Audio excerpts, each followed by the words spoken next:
na mmekọrịta nke mmụọ nsọ dịrị unu niile.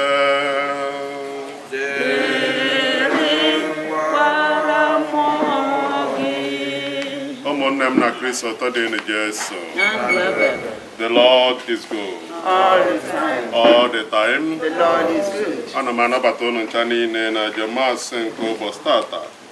Anyị na-aka ụka ụbọchị Wenezdee n'ime oge na-adanyeghị n'emume nke ụka n'ụzọ pụrụ iche. Ajamasị ya bụrụkwazie nke a na-aka n'obu Eze-Ana ọzọ dị n'obu maka ịgba ọdụ nke nwunye anyị na nwanne anyị nwanyị Mrs Esther Anetoh Achalugo. Anyị agba emetezie mmemme nke tata bụrụzie Chief Mrs Esther Anetoh. Anyị site na ajamasị nke a n'aha anya mmemme niile anyị eme tata n'aka Chineke nna onye pụrụ ime ife niile ka o buola anyị ụzọ beela anyị azụ. Gọzie ife niile anyị eme tata, gọzie ndị ga-abịanụ, gọzie anyị ncha niile, gọzie ife anyị ga-eri, gọzie ife anyị ga-aṅụ, nye anyị ezigbo weda ka mmemme tata wee gọkwazie ọfụma. Nke a bụ ekpere anyị n'afa Jesu Kristi onye nwe anyị. Ka anyị tinyezie mkpa ndị ọzọ dị iche iche anyị bụ n'uche na ajamasị nke ụbọchị taa.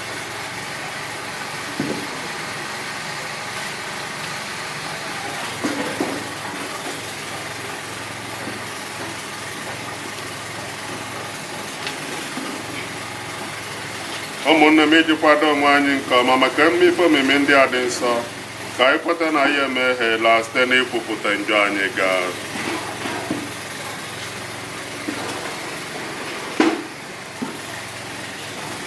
Gị onye zitere igwe obi chegharịrị echegharị, onye nwe anyị mee ebere. Gị onye bịara ịkpọ ndị omenjọ, Kristi mee ebere. Ka onye na-akarịtara anyị arịrịọ, onye nwe anyị mee ebere. Ka Chineke ji ike niile mere anyị ebere, gbara anyị njọ anyị ga wee duru anyị na ndụ ebere. Ka anyị rịọ arịrịọ. Chineke, gị na-eme ka obi ndị kwere na gị bụrụ otu. Biko mee ka anyị bụ ndị nke gị, na-ahụ ihe itiri anyị n'iwu n'anya, ka anyị na-achọ ihe ikwere anyị na nkwa.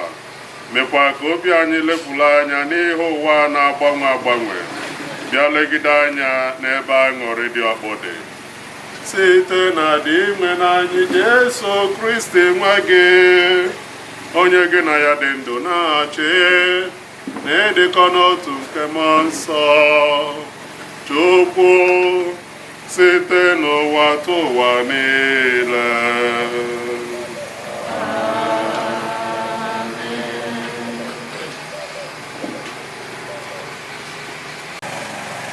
Unu onwe unu maara otu unu ga-esi na-eṅomi anyị. Anyị anọghị nkịtị mgbe anyị na unu nọ. Anyị eriri nri ọbụla na-akwụghị ụgwọ, mana anyị rụsiri ọrụ ike, gbalịa ngwari ehihie na abalị ka anyị ghara iburu onye ọbụla ibu alụ. Ọ bụrụghị na anyị enweghị ikike ịnara unu ihe oriri, kama ka anyị wee kụziere unu site n'omume anyị ihe unu ga na-eṅomi. Ọbụladị mgbe anyị na unu nọ, anyị nyere unu ugbu a. Onye ọbụla chọrọ ịrụ ọrụ ya erilanụ. Ugbu a ka di nwere anyị n'onwe ya, onye isi udo, nye unu udo mgbe niile n'ụzọ niile. Ka di nwere anyị nọnyere unu. Mụ onwe m bụ Pọl jiri aka m dee ekele nke a. Nke a bụ ihe eji akwụba akwụkwọ ozi ọbụla ama. Otu a ka m si eji ihe ka amara nke dị nwere anyị Jesu Kristi dịrị unu niile. Okwu nke ozi bụ ụwa. Ihe anyị ga-aza bụ ngọzi na-adịrị ndị na-atụrụ Chineke egwu.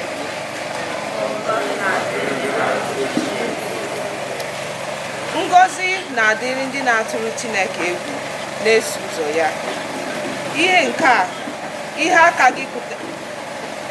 aka gị kụtara ka ị ga-eri. Aṅụrị na ọganihu ga-abụ nke gị.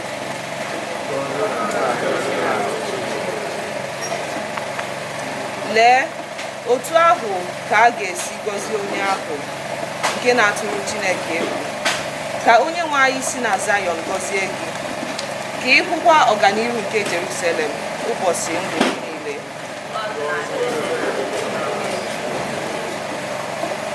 Hallelujah.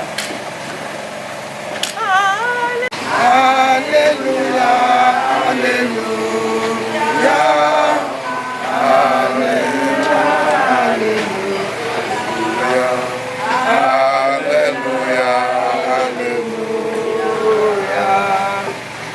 Mgbe ọbụla mmadụ rubere isi na-eme ihe Kristi kwuru, ịhụnanya Chineke na-abịakwasị ya n'ozuzu oke ya.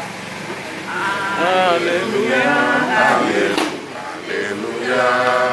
Hallelujah.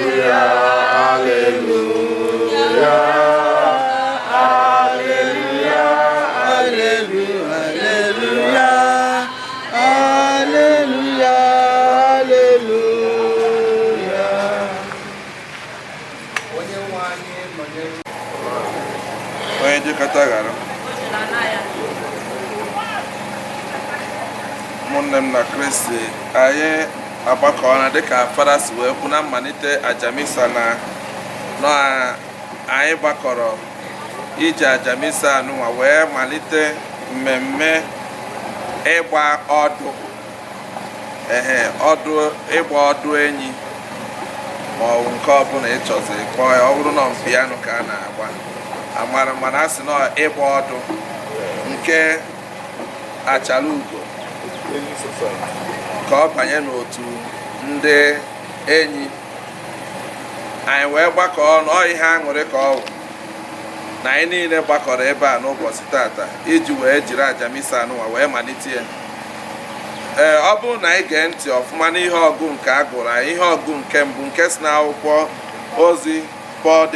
ozi nke abụọ bọọdụ asọ degara ndị Tesalonika, o wee sị na anyị nyere unu iwu ka unu ghara ikwe ka onye ọbụla arụ ha ọrụ mee gịnị, ka onye ọbụla arụ ha ọrụ mee gịnị, onye rụọ ya mee gịnị, ya rie. So na ọ nwee ike na ọ maka ya ka anyị ji maka na achara ugo arụgo ka o mee gịnị, ka o rie.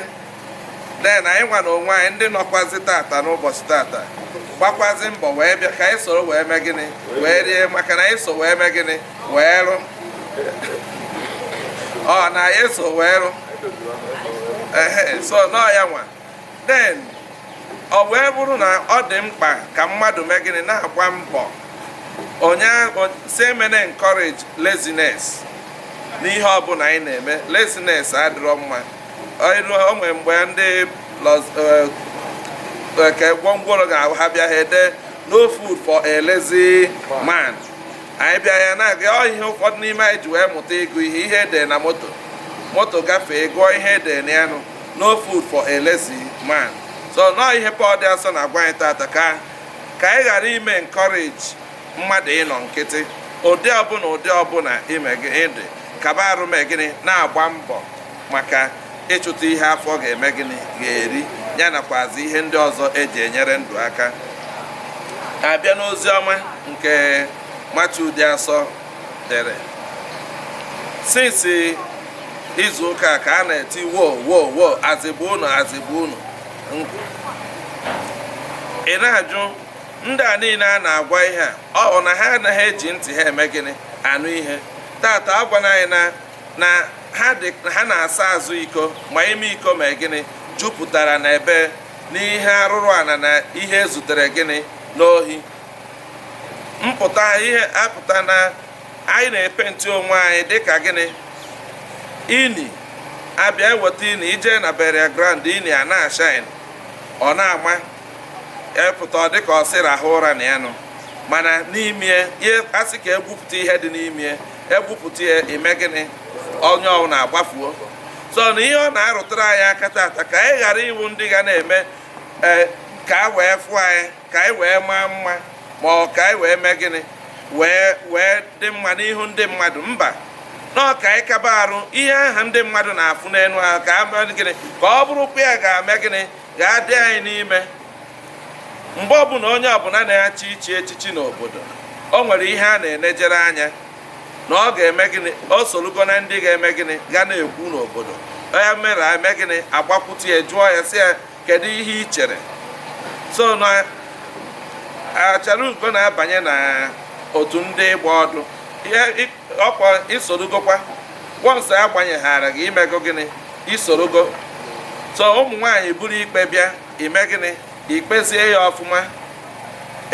Isi na ọ bụ na eweta ikpe onye abụghị onye adazi, onye amụrụ n'ụlọ na onye amụrụ n'ahịa, na eweta ya bịaruo ime gịnị ịkawa ahụ kwụba aka ọtọ wee mee gịnị wee kpee ya kwuo na gịnị mere na onye ahụ mmadụ Chukwu mere gịnị kere eke, na ọ bụ na ọ bụghị onye otu anyị ka anyị kpee ikpe a ka ọ gafere ndị nke bụ ndị nke anyị, maka na o nwere onye bụ nwa Ebraham iche, anyị niile so wee bụrụ gịnị ụmụ Ebraham.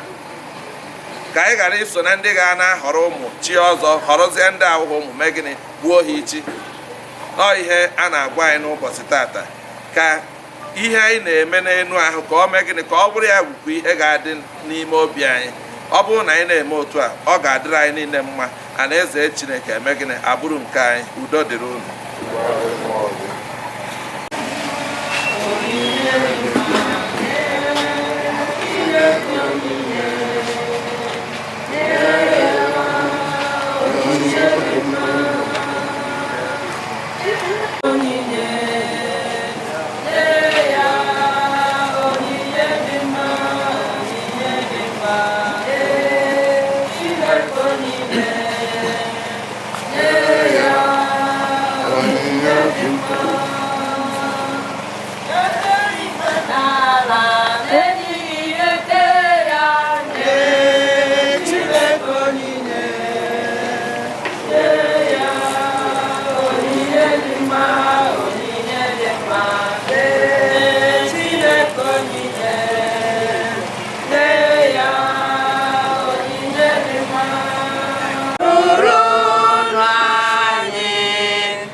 Brethren, that my sacrifice and yours may be acceptable to God the Almighty Father. May the Lord accept the sacrifice at your hands for the praise and glory of His name, for our good and good of all His holy church. O Lord, who gained for yourself a people by adoption, through the one sacrifice offered once and for all, bestow graciously on us, we pray, the gifts of unity and peace in your church. Grant this through Christ our Lord. Amen. The Lord be with you. And with your spirit. Lift up your hearts. We lift them up to the Lord. Let us give thanks to the Lord our God. It is right and just. The truly right and just, our duty and our salvation, always and everywhere to give you thanks, Father, most holy, through your blessed Son, Jesus Christ, your word through whom you made all things, whom you sent as our Savior and Redeemer, incarnate by the Holy Spirit and born of the Virgin, fulfilling your will and gaining for you a holy people.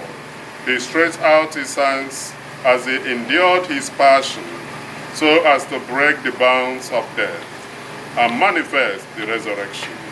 And so with the angels and all the saints, we declare your glory, as with one voice we acclaim. Holy, holy, holy Lord, God of hosts, heaven and earth are full of your glory. Hosanna in the highest. Blessed is he who comes in the name of the Lord. Hosanna in the highest. You are indeed holy, O Lord, the fount of all holiness. Make holy, therefore, these gifts, we pray, by sending down your Spirit upon them like the dew fall, so that they may become for us the body and blood of our Lord Jesus Christ. At the time he was betrayed and entered willingly into his passion, he took bread, giving thanks, broke it, and gave it to his disciples, saying, "Take this, all of you, and eat of it, for this is my body, which will be given up for you."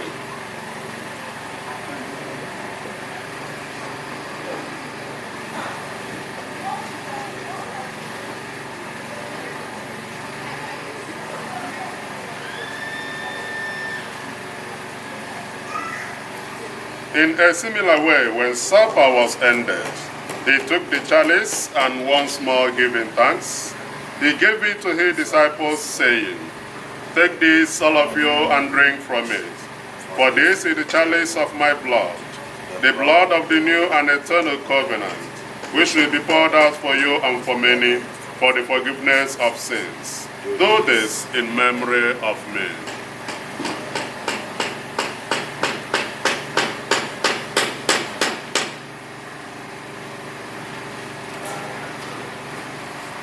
The mystery of faith.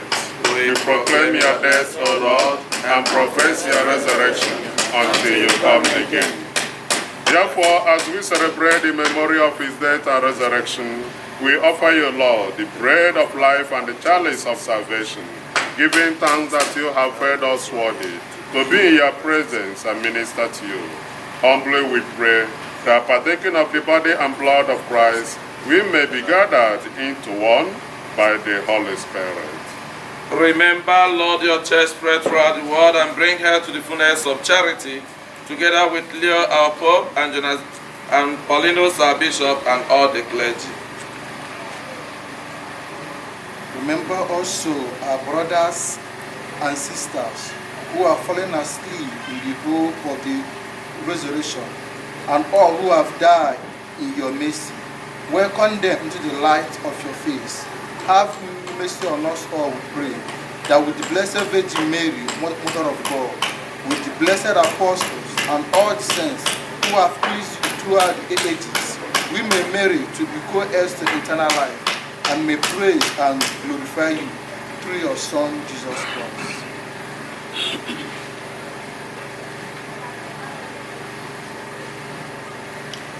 Through him, and with him, and in him, O God, Almighty Father, in the unity of the Holy Spirit, all glory and honor is yours forever and ever.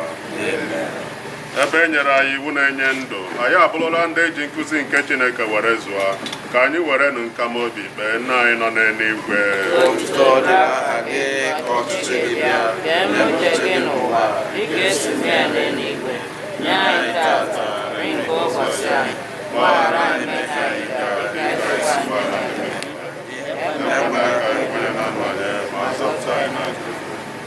zọpụta anyị na-arịọ gị, ose bụrụ ụwa na ajọ ihe niile. Were ebere nye udo n'oge nke anyị site n'inye aka ebere gị, ka a zọpụta anyị na njọ oge niile. Anyị ewere gbara ha nsogbu niile, were nchekwube dị nsọ na-atụ anya maka mbịaghachi nke onye nzọpụta anyị, Jesu Kristi. N'ihi na ọchịchị, ike na otuto bụ nke gị ebighị ebi. Onye nwe anyị Jesu Kristi gwara ndị apọstụl gị, udo ka m na-ahapụrụ ụnụ, udo nke m ka m na-enye ụnụ.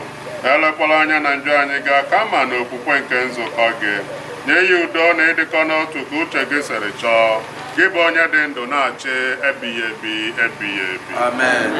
Udo nke ose bụrụ ụwa dịrị ụnụ mgbe niile.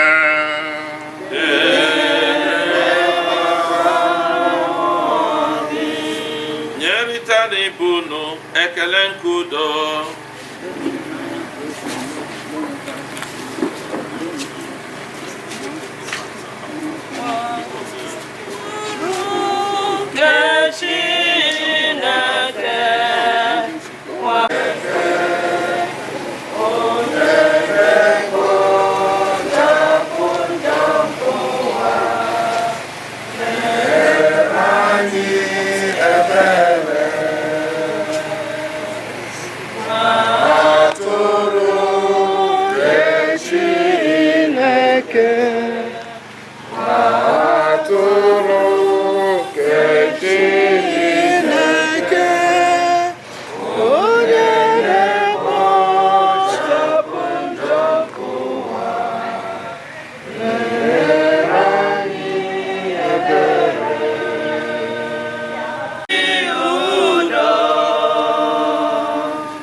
lee nwa atụrụ nke Chukwu, lee onye na-ekpochapụ njọ nke ụwa. Ha dị ngọzi bụ ndị a kpọrọ n'oriri nke nwa atụrụ Chineke.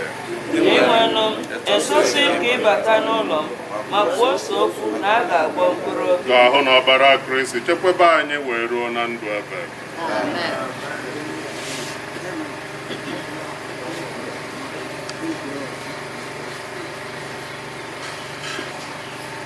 Ọ bụ onye ga-adịrị m ka Kristi kụziere m ụzọ nke eluigwe. Kristi bụ onye nwe aga m esogide gị ruo n'ọnwụ. Ọ bụ onye ga-adịrị m ka Kristi onye nwe. Kristi mụ kụziere m ụzọ nke eluigwe. Kristi do ụwa niile jụrụ mara nwoke Chukwu. Kristi anyị na-edozi ịbịawo. Ọ bụ onye ga-adịrị m ka Kristi onye nwe. Kristi mụ kụziere m ụzọ nke eluigwe. Kristi mụ okwu nke Chukwu abịala n'obi anyị. Kristi mụ ha nke Chukwu ịbịala. Ọ bụ onye ga-adịrị m ka Kristi onye nwe. Kristi kụziere m ụzọ nke eluigwe. Kristi ụwa niile juru na amara nke Chukwu. Kristi na anyị na-egosi ojoko. Ọ bụ onye Let us pray. Complete within us, O Lord, we pray, the healing work of your mercy, and graciously perfect and sustain us, so that in all things we may please you. Grant this through Christ our Lord. Amen. Ka anyị nọdụzie anyị nwe obere oge. Ka anyị kwụrụ n'ọtọ.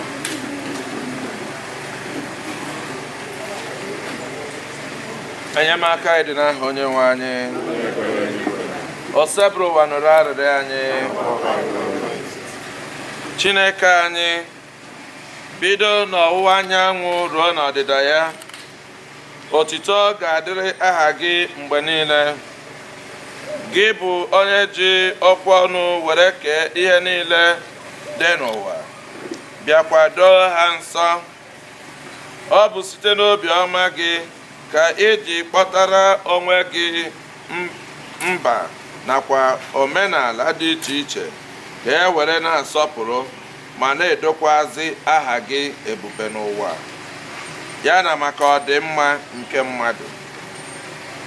Ugbu a anyị ga-arịọzi ka ị gọzie n'aha Nna onye pụrụ ime ihe niile, n'aha Jesu Kristi nwa gị bụ di nwere anyị, na site n'ike nke mmụọ nsọ, ihe ejiji akụrụngwa ọrụ ndị a, uwe, nzarị,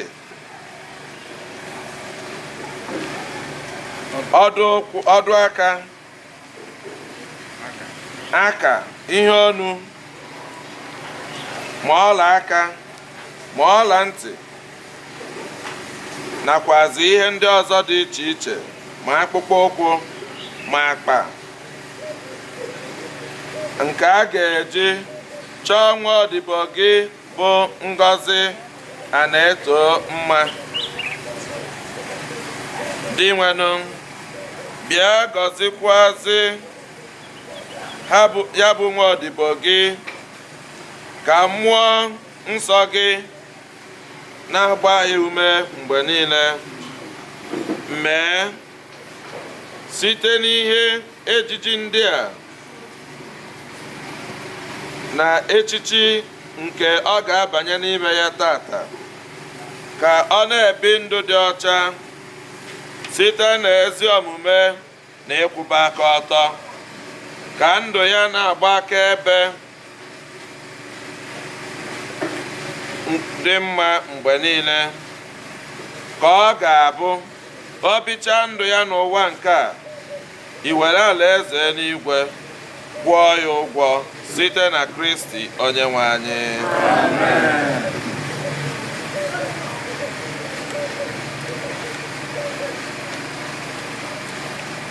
Lee m anya na mkpụrụ obi, atụkwasịla gị obi, Chineke, atụkwasịla gị obi, onye nwe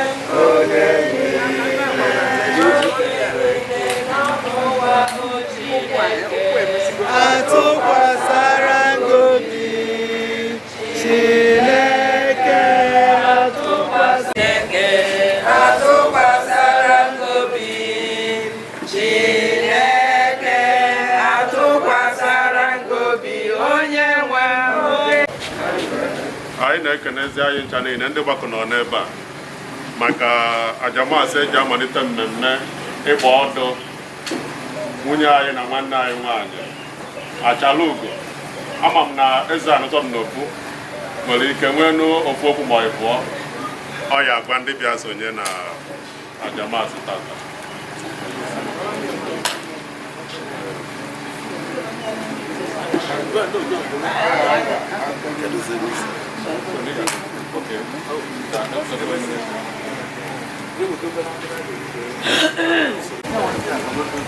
Ndị nke m hụrụ n'anya, ka anyị were n'umeala rịọ osebụrụ ụwa Chineke anyị ka ọ gọzie mmiri nke a nyanwa kere, nke a ga-efe anyị ugbu a iji chetakwara anyị maka baptizim anyị. Ka anyị rịọ ya ka o nyere anyị aka, ka anyị were kwụsị ike na mmụọ nke anyị natagoro ekpere ime obi. Chineke pụrụ ime ihe niile, onye dị ndụ ebe ebe, ngị kere mmiri ka ọ bụrụ ihe na-eweta ndụ na ịdị ọcha, iji mmiri awụcha mkpụrụ obi mmadụ wetara ha onyinye nke ndụ ebe. Anyị na-arịọ gị ka ị gọzie mmiri nụnwa, bịa were ya gbaa anyị ume. N'ụbọchị taa anyị na-eme emume nke ịbanye n'ọkwa ịgba ọdụ nke nwa ọrụ gị nwaanyị. Bịa bụrụkwazị ụbọchị anyị na-enwekwa aṅụrị maka ihe ọma ndị ọzọ niile nke ijiri wee jee anyị mma. Mee ka gracia gị gosi onwe ya ọhụrụ n'ime anyị dị ka ọnụ mmiri nke ndụ. Site na mmiri nụnwa zọpụta anyị na nsogbu niile, ka nke ahụ ka nke mkpụrụ obi, ka anyị wee were obi ọcha na-akwụdebe gị, were kwatosi ịnata nzọpụta gị site na Kristi dị nwe anyị. Anyị ewere umeala rịọ gị o sebụrụ ụwa, ka ị were ebere gị gọzie nnu nke anụnwa ọ bụ gị kere. Site n'ọnụ onye amụma Elisha ịtụrụ iwu ka etinye nnu na mmiri, ka ajọ mmiri were dị mma. Mee anyị na-arịọ o sebụrụ ụwa, ka ebe ọbụla efesara mmiri na nnu anụnwa, ka ajọ ike na ọkụ nke onye iro si ebe ahụ na kpamkpam.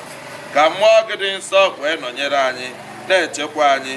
Anyị na-arịọ gị ihe ndị a site na Kristi dị nwe anyị. Amen. Ka ngwakọ nke nnu na mmiri anụnwa kpọdatara anyị ike nke Chukwu, n'aha Nna na Nwa na Mmụọ Nsọ.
I na-ekene a sị na mmụ onye nwe ka o ji n'aka in spite of the very short notice mana ana m akpọ with confidence na mma na iwe akpa aza Abuja man nọ nọkwuru around and our friend the new priest, we welcome all of you. We thank you for this wonderful celebration, Eucharistic celebration. Even on Kaiji go to women Chineke, Ojidi Wuno, Kaimel Chineke. I can make a nequia. Tata, Nnukwu boss. We never had a bar. Opuna, now we boom was. Ha kpachakwa ha aka ya akpa ya ọ dịka o kwesịrị ịdị. So ana m ekene Chineke na-ekene ndị niile bịa soro anyị wee chụọ aja maasị a o gosiri ịfụnanya. Anyị sị m ọ ya dịrị unu niile mma. Ibe anyị na-ga-eme taata ka anyị na-ayọ Chineke ka ọ gaa ọfụma. Anyị na-ego m anya weda anọgo m ebe a kpekpurizieri ekpere njetere aka mgbe na Chineke ya eme mmiri anya ha ezo tata n'aha Jizọs bụ ogo nnọkwa ihe i kwuru. So na anyị na-asịzi ka Chineke asị inine gbaalụ m ya gbaalụ agbata obi m. Chineke ga-eme ihe onye chọrọ nnọọ Chineke ọ na-ayọ Chineke ya mezuori ya. Onye chọrọ ichi echichi Chineke mee ya chiruo ya ebe o chọrọ ichi achara ugo ihe echi ichichasị anya nke ọ ya wee taa aka egbukwuo nke ọkpa.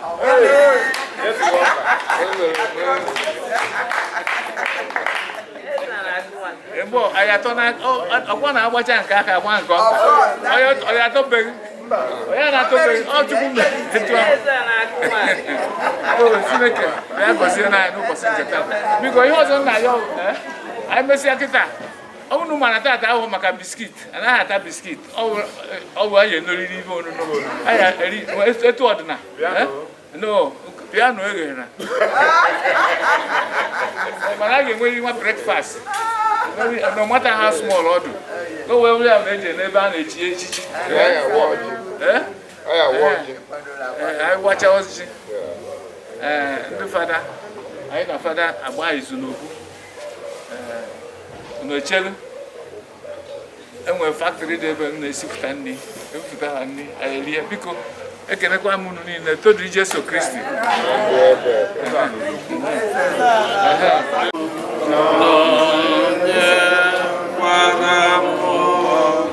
ka Chukwu jike niile gọzie unu Nna na Nwa na Mmụọ Nsọ.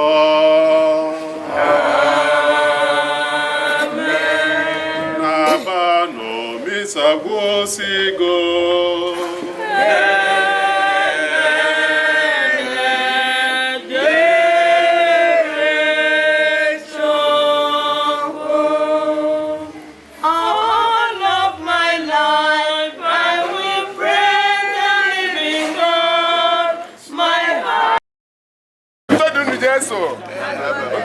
Jesu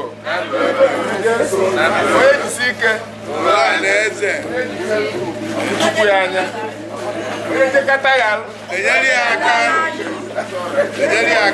unu afụgo ọjị ụzọana ọzọ dị n'okwu si ka nzikọ unu ọ na-aga ọsị ihe ama ọkwa n'igwe ka a na-ahụ ezigbo ya bụ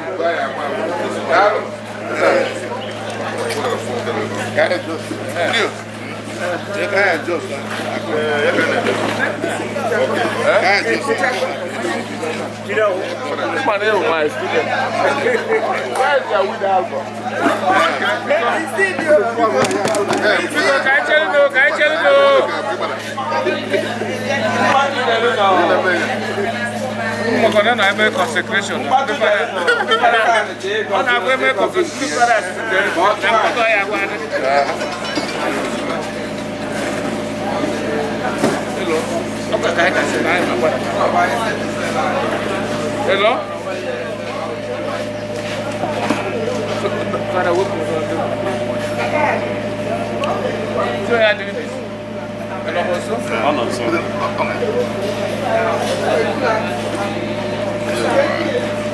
Yeah, brother.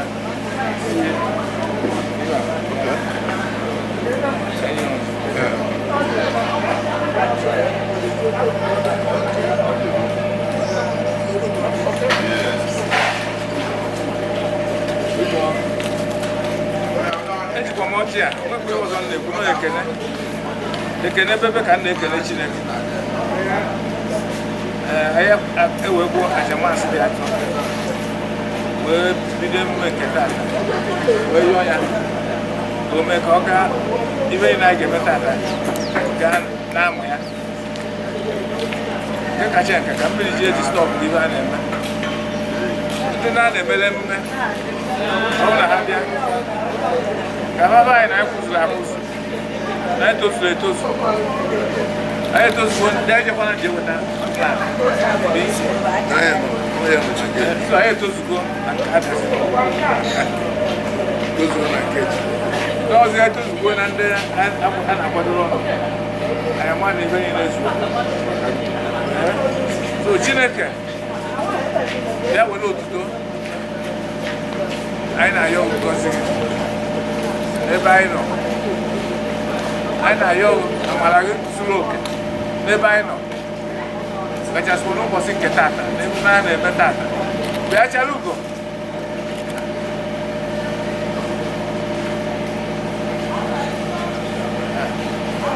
so na ọ echichi ịgba ọdụ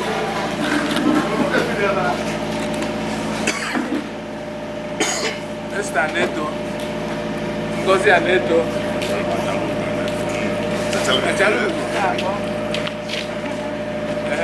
akpọba nke akpọghịza so anyị na-arịọ Chineke bịa ịgọzi anya gọzi ibe niile a ga-eme tata echiri echichi chasịa ka o nwee ọṅụ zuru oke nwee ngọzi zuru oke ngọzi ahụ elutukwu na anyị niile na ofu enwe ihe o doro ọ na-ewepụta ya na-eri ọ na-atụ nya onye nwere ihe ọ ya ejikeni ọ na-ekeni ya ndị fada anyị na-ekene ukwurucha ọzọkwa maka ọrụ anyị bụ ha na ya enwe confidence unu mana ụmụ chi na-enwe ihe anyị enwe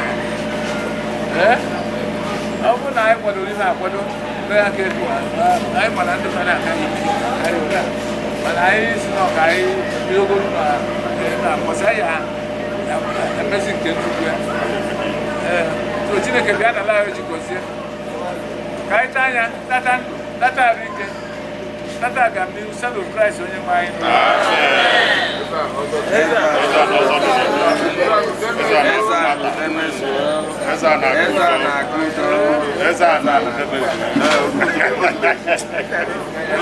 bịa Obinna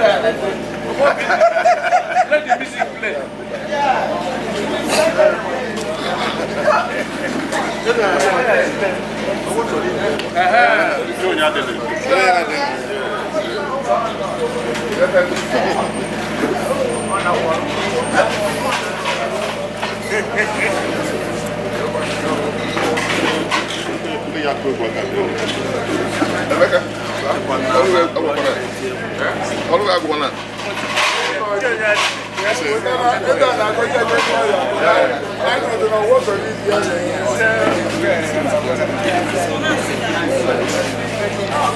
You're gonna be.